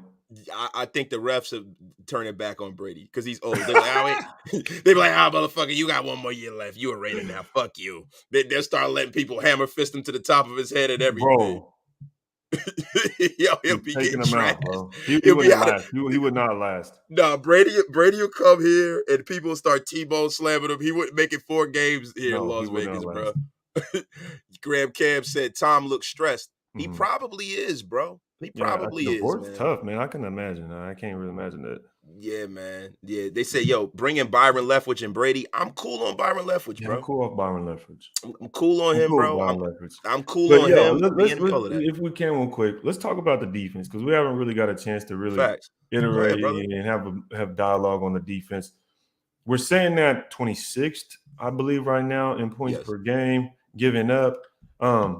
But what do you think about when you see the defensive stats, when you see the Chargers giving up more points than this, when you see the Chiefs and the Dolphins and the Falcons and these other teams giving up pretty much the same amount of points as our defense? What do you think about that? Does it continue to – because for me, it just makes me look at the offense again, right? Because it's like, oh, wow, okay, so hold on. So the defense is doing just as about as these other teams, but our offense isn't scoring as much as these other teams. So – right there, that kind of tells me, like, okay, so not every team has a good defense, but their offense is being able to put up more points. That's what I would expect from our offense. And I feel like our offense is setting them up for failure. A lot of the time, our offense is putting them in a bad down and distance. They're coming off the field too fast. Yes, we don't have a lot of depth at our defensive positions either. So these guys are tired. Yeah. There are a lot of different caveats to the reason why this defense is supposed to be bad. But then at the end of the game, the defense is getting the football back to the offense to win the game at the end of the game. So how bad are they really? I think too much is made about how bad this defense is, bro. I really do. I think too much is made about that. And I really think that it all goes back to the offense. It goes back to play calling. It goes back to them going for it on fourth down. They know they're in 4-down territory. They know they're going to go for it on 4th down. It's 2nd and 3, and you keep throwing the football. Like, just shit like that. Like just them giving the ball back over and over again. I don't think this defense it's not great, but it's a bend don't break defense. But when you have a bend don't break defense and they're on the field too long, then they routinely break. Because the reason why they're that is because, one, they don't have a lot of difference makers, and routinely they don't have a lot of depth. And that's a lot of the problem, man. Yeah, it is, because we put everything that we had available to invest into the offense. Now, when you talk about the defense, like we bring up the Cardinals game, right? And you bring up how the offense puts them in bad positions. 3 drives total out to 3 minutes. 3 drives total out to 3 minutes in a row. It's ridiculous. You can't do that to your defense. You're saying, okay, defense, you go ahead and get this. Go ahead and make sure you get a breather. You got 1 minute. Because we're about to punt the ball. You got 1 minute, and y'all got to be back out on the field. And then when you tell your defense to do that, it's like, hold on, that's not fair. That's not fair. You need to run the football or hold the football for at least 3 minutes for that drive. And you're going out there going 3 and out. You're going out there, or you talk about Tennessee. When we had the ball in Tennessee's territory on their 31-yard line, Deron Harmon intercepts it, takes it to Tennessee's 31. What do? We punt the ball. How do you punt the ball when you get the ball on the 31 of the opponent's side? Because the offense gets backed up, and you were punting from the 45-yard line of Tennessee. Now we're out of field goal range. We get 0 points off of that. So when you talk about, okay, yeah, the offense gives us a 17-point lead, which for me, I also say this. You can't really – it's a lead. Yes, we have a 17-point lead. It's 17 to freaking 0, bro. That means the defense is holding the opponent to 0 points. Bro, how many times have we had games like that? Every single time, the offense is getting the ball back. Bro. And holding them to 0. And then what does the offense do? Stop scoring. It's ridiculous. It is ridiculous. To me, it's a ridiculous concept for you to say that, the defense is bad when they've had halves where they've blanked people. Yeah. Bad defenses don't shut people out for whole halves. That just doesn't happen, especially in today's National Football League that is so geared towards the offense. Mm-hmm. Really quickly, this organization needs to do whatever it can to get QB Caleb Williams out of USC. He's the next Mahomes. Kalani Picard, thank you for the 499 Super. Really quickly, I wish we had a scouting department like the Ravens. That GM has a good eye for talent. And see, the funny thing about that is that a lot of those guys who cut their teeth in the National Football League cut their teeth under Bill Belichick. And they were taught by Ozzie Newsome, who was taught by Bill Belichick.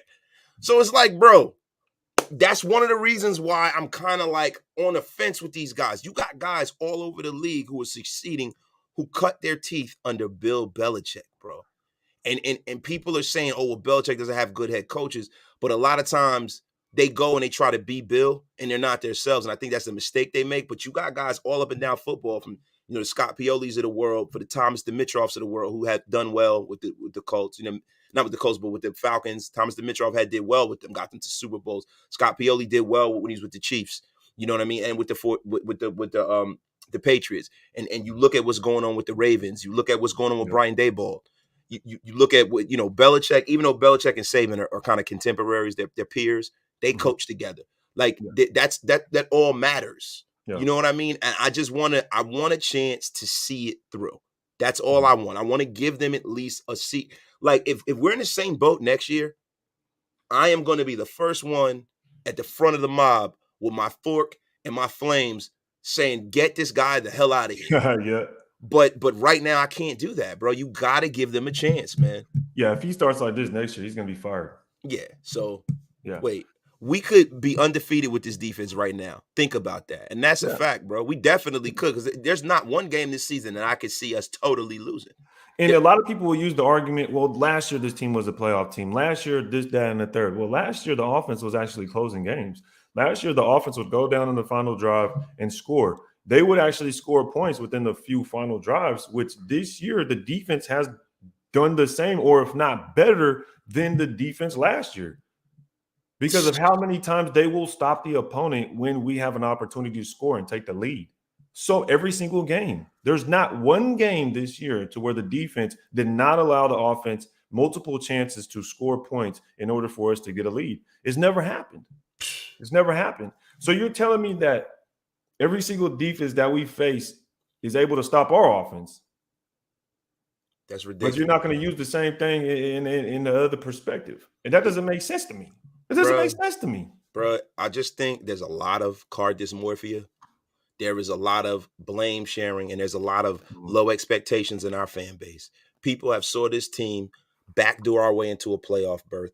Yep. Where all of us were calling for everyone's head in the middle of the season last year, right? You remember that when they lost to the Giants, when they lost to the Redskins, when they had that terrible loss to the Bears and the Bengals. We got our asses kicked by the Bengals. Like, bro, give me a break. Yeah. Like we really got very, very fortunate to make it to the playoffs. We won a lot of 50-50 games. We got into the playoffs. And to me, that is not something that you can build on.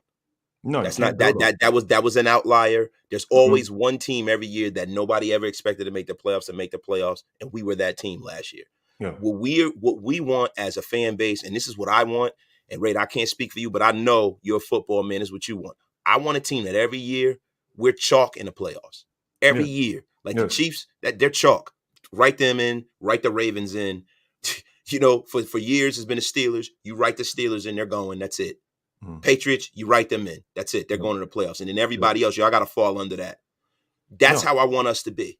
Yeah, I agree. I want us to be that way as well. Now, what I think you have to do is you have to make a decision and say, this is when I'm going to go heavy, and this is what I'm going to continue to draft at. This is what I'm going to continue to invest in.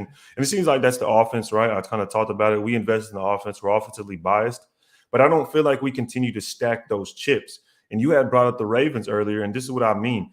The Ravens will continue to stack the chips on the defense side of the ball, no matter what. You get Kyle Hamilton. They use draft picks for him. They draft Patrick Queen. They still trade for Roquan Smith. Yep. They bring back Marcus Peters. They continue to stack and put pieces on the defense every single year. Even when it seems like they don't really need it, they continue to do it no matter what. Because that's their identity, bro. Exactly. And the Raiders don't have that. What we need to do is have an identity. And you talk about Tennessee. You look at Tennessee, they stack the chips on their defense year after year after year to get to where their defense is today. Now their defense is pretty much top tier right now. You talk about how many first and second round DBs they went and got. They got 2 edge defenders just like we do, which they paid. Not only that, they have a first round defensive tackle in Simmons. Not only that, they have Denico Autry, a $10 million defensive tackle. So when you talk about stacking the chips, you have to continue investing and throwing and putting it into it. So if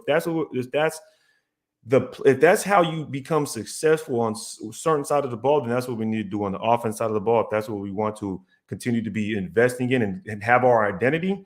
But in order to do that, we have to have the right person hiking the football to have that identity. Yeah. And it's just tough, man. It's just tough. And that's why I'm just like, screw it. I just want a good defense, bro. Yeah, bro. Because when you have a good defense, you always have a chance. You're 9-7.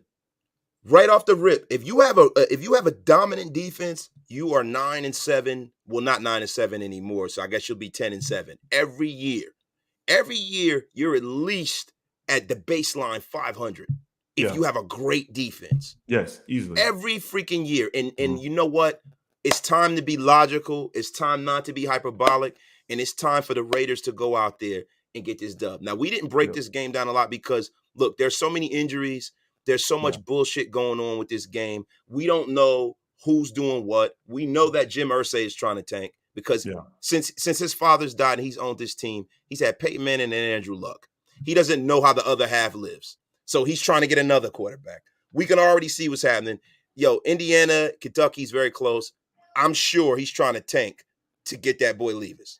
That's what I think is happening. That's why he hired his fucking drinking buddy as the head coach. Because you got Gus Bradley on that staff. Why would you not hire Gus Bradley? It does not make any sense to do. Gus Bradley probably denied it, like because what I was thinking is he probably denied it same way we had Rich Bisaccia be the head coach instead of Gus Bradley. Yeah. And I'm thinking Gus Bradley don't want his next head coach opportunity to be like this because then it ultimately takes away any head coaching opportunity in the near future. So do you think they offered it to Gus last year? I've never even heard them offering it to Gus. I think they may have talked about it, but Gus was like, no, I don't want to. I don't know. I just feel like because think about it. If he were to take an interim head coach job, don't you think that would take away his future opportunity or near future opportunity to become a head coach? Like he would have to go back to being a defensive coordinator after that interim job, like go through that cycle. You know how they go through a cycle? They go back to being a coordinator, and then they become a head coach, back to coordinator. And then it's like you have to kind of wait to see if you could become a head coach again. Well, maybe Gus Bradley, I don't think if he would have went to the playoffs last year with him already being a head coach, him coming from the Legion of Boom and what he's done, they would have kept him. They would have had because he has a head coaching resume. Yes. You couldn't have come in and said, "Yo, we're going to go in another direction." How could you? Well, Rich Bisaccia was easy.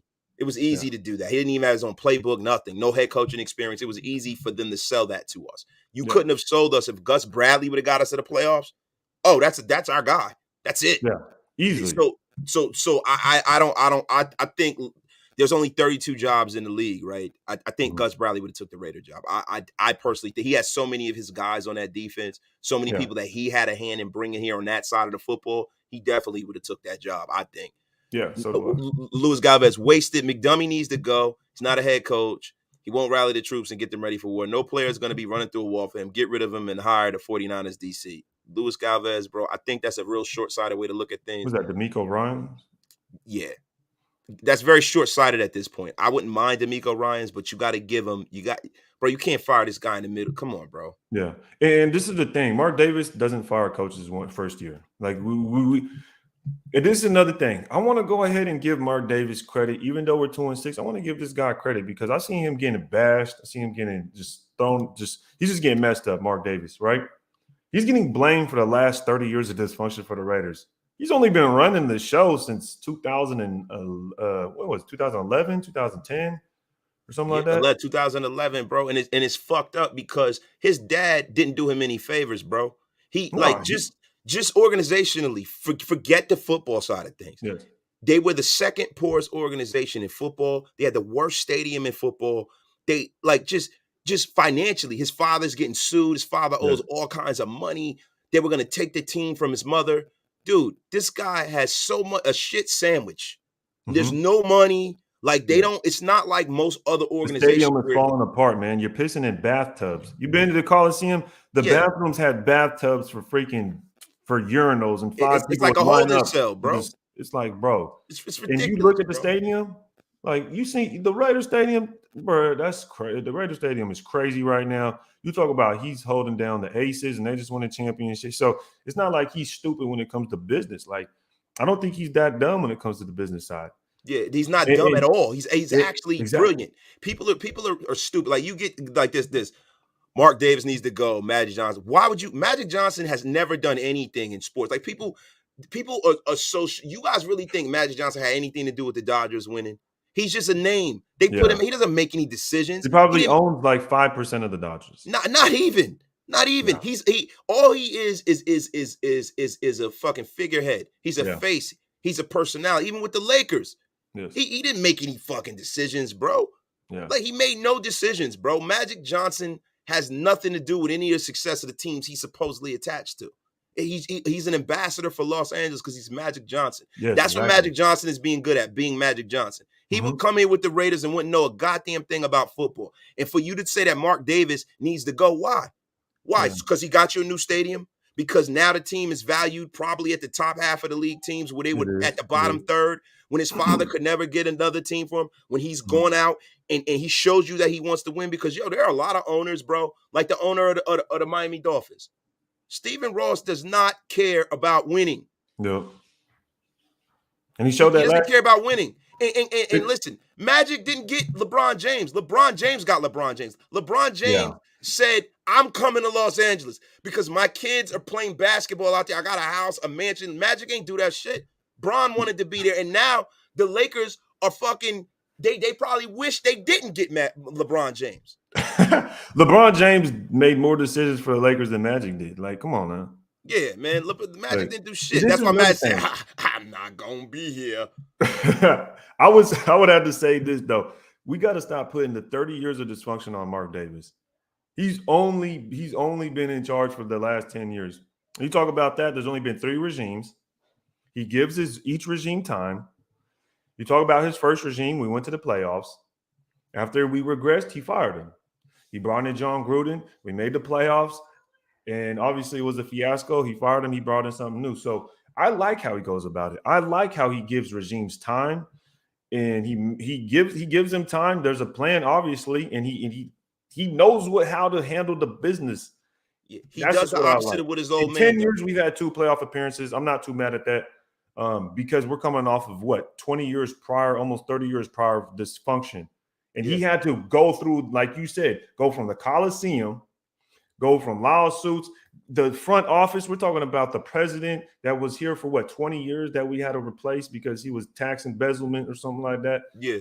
All these things he had to do, get us a new stadium, couple of playoff appearances, not firing coaches after the first year like Al Davis was. The last 10 years he was running the show. And the thing with Al was, bro, Al was a football man. Al is a special case. Al was the only man in the history of football to have every job you can have besides being a player in football and a referee. Yep. The guy was a general manager. He was a scout. He was an owner. He was a head coach. He was an offensive coordinator. He understood football on a level that no other owner possibly could, right? Yeah. But the thing about it is that, at this point, people are mad because Mark had to move the team out of Oakland. Mm-hmm. And listen, I've been in the stadium a few times out there, and the vibe ain't the same. I ain't going to lie. It's not. No, it's not the same, and it sucks that he had to do what he had to do. But the problem is that, his dad and what happened with that stadium in the state of California, how do you get another stadium built in Oakland where California has the most professional sports team out of any state? California has the highest taxes in the union. Nobody is going to pay for somebody else's team, bro. They're not doing that. So if you're going to get a stadium built, you got to go somewhere where nobody else has been. That's where you got to go. So you got to go to a place like Las Vegas where there's no state income tax. That makes us viable with players. You got to go to a place that wants you to come there. Yep. You got to go to a place where that's the last vestige of capitalism where the National Football League hasn't gone yet. The only other place that the National Football League hasn't really struck is overseas. So Mark Davis is there. He has that market to himself at this point. Yeah, it was So untapped. Yeah, go ahead, brother. I'm sorry. Yeah, it was an untapped market, especially in the football realm. And he brought it to Las Vegas. So it only made sense. So he had to do what he had to do, bro. Yeah. And if it's either that or lose the team or sell it. I don't want the team to get sold because I feel like the Davis family is Raiders. Like they are Raiders. They care are the about Raiders, bro. You sell the team is just going to be a Hollywood special. Why would you want that? And then the thing is, you got to ask yourself, what happens when that owner don't care about winning? Like a guy like Stephen Ross. He only cares about putting butts in the seat. You have a lot of owners. There's a dirty little secret where as long as they get their EBITDA, they get their return on their investment, they don't care. They're billionaires, bro. They do not care. See, the thing with Stan Kroenke is he knows in Los Angeles is the kind of town where if you don't win, even the Lakers, when the Lakers aren't winning, the Staples Center is fucking empty. And they're the Lakers. Who's won more in basketball besides the Celtics and the Lakers? Like, it's not like in the Northeast where you go to a Knicks game and the stadium is filled to the Raptors with a terrible team. It's not, shit don't happen out there like that. Y'all are from Cali, y'all know. People have other shit to do when it's 75 degrees in December. It is. People got other shit to do. People are not going to sit there and watch a shitty football team. So I don't have any problem with the fact that Mark Davis is trying to win. We all asked for John Gruden back. If we would have had Gruden, we would have won another Super Bowl. We love Gruden. We wanted Gruden. None of us was mad that John Gruden came back. None of us. I know I wasn't. I was happy Gruden was back. Mark went out there. He got us Gruden. The only mistake he made was giving him total power. And his father would have never done that. That's the part where he should have been more like his old man.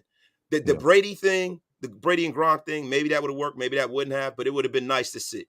It's just shit like that. But all these people that try to dog Mark Davis out, bro, I don't think that that's really smart because I think that he saved this team, bro.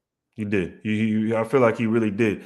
And just to add to what you're saying as far as bringing in Gruden, I don't really try to argue the regime that's brought in because honestly, you don't know. You never know what the regime's going to do. They could be projected to be a great head coach and they just come in and it's a shit show. You never know. You just never know with a regime. So when it comes to bringing in a new head coach, a new GM, I always like to have them have a clean slate and see what they could do and give them a couple of years. I just always like to do that. I'm not going to rag on them the first year. I'm not going to sit there and try to bag on them as they get hired. I'm just going to give them their time. Right now, Josh McDaniels, he ain't going anywhere. We know that. He's starting 2-6. I'm disappointed, but at the same time, you have to give him his time. You have to give him 2 to 3 years. Every single head coach needs 2 to 3 years. You can't fire them in the first year. And I feel that's dysfunction. If you fire your head coach the first year every single time, you're never going to get out of that cycle. And you know what's funny? The media narrative and the way a team is perceived has a lot to do with the success going in the future. So from the outside looking in, if everyone in the league thinks, oh, he fired the coach, the owner's an idiot, it's a dumpster fire, I'm not going there. You're not going to get players that want to come here. If you have an owner and you have a coach and that coach can bring them in, hey, say, listen, we did bad last year, but we're building something here. And we feel like you can fit into what we're building. Look at the facility. The owner's on the same page. I'm on the same page. The GM's on the same page. This is our scheme. This is what we expect. We think that your skills line up with what we're trying to do. This is our draft. Like, then you can build something. You can't build something when every year you're throwing shit in the You just can't do it. And I don't care what anybody says. Ray, listen, my brother, we've been going at this for a long time, brother. I really, really appreciate you pulling up, bro. It's been way too long, man. It's been great. It's been amazing you coming on, man. I appreciate you, bro. And yo, I'm gonna go. I'm gonna tap in. I'm gonna watch this game. We're gonna pray for rain. Let's hope we get a win. I know y'all. Some people saying that.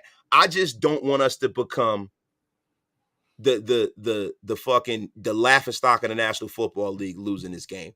Yeah. Look, whatever happens here going out, I'm just going to take it on a week-by-week basis and see how things turn and how the league turns. But this game, we fucking have to win this game.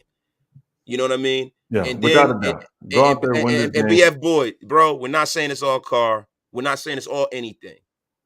And you're saying it's the Davis family leadership. Listen, Al Davis is the Raiders. And at the end of Al's life, did Al make some bad choices? Yeah. But I love Al Davis. And I'll never badmouth Al Davis. And he's probably 75% of the reason I'm a Raider fan. all the things he done in the National Football League, I'll never trade on Al.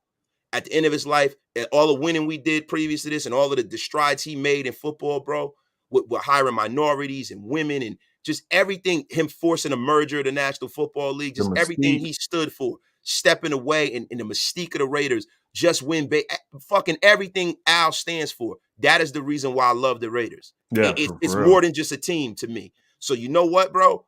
I don't care that Al messed up at the end of his life. Yeah. He was owed us that. Huh? He built. That's the reason why we all here right now, bro. Exactly. So guess what? Give Mark a chance to dig out of it like his old man built it. So, bro, look, man. Ray, thank you, my brother. Appreciate you, my dog. And we gonna get out of here, y'all. Yes, y'all sir. Have a good football day. We might see y'all later, man. Peace, y'all. Yeah.